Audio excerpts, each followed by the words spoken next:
The Israeli military says 5 soldiers were killed in combat in northern Gaza amid ongoing fighting in the region.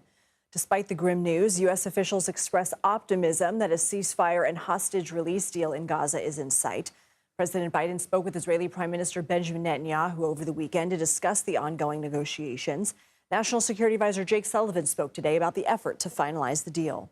We are now at a pivotal point in the negotiations for a hostage deal and ceasefire in Gaza. The president spoke with Prime Minister Netanyahu yesterday and just got off the phone with the Emir of Qatar. He'll be speaking soon also with President Sisi of Egypt. We are close to a deal, and it can get done this week. CBS News foreign correspondent Ramy Inocencio has more.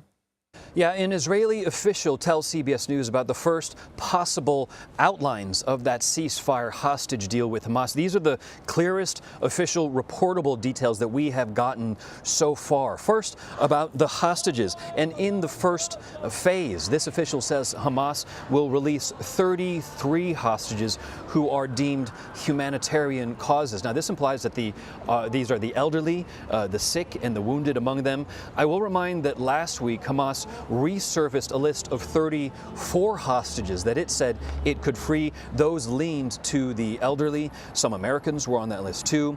In total, there were believed to be 7 American hostages among about 100 total.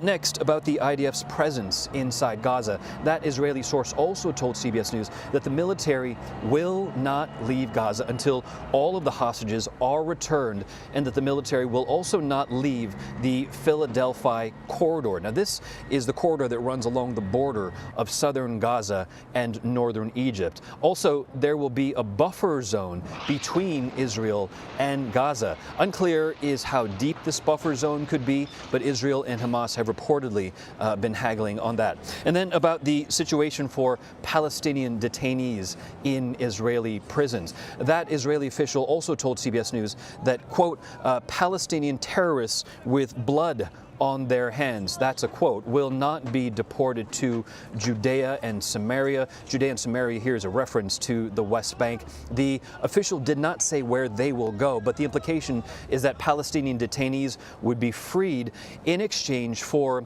Israeli hostages. Also, no detail on how many Palestinian detainees, but it is expected that for every 1 Israeli hostage that is released, a much higher number of Palestinian prisoners would then be released in turn. So we're talking about in total possibly hundreds, if not thousands. So that is what we are getting from that Israeli official right now. A reminder, this is from one Israeli official, and talks can still collapse at any time.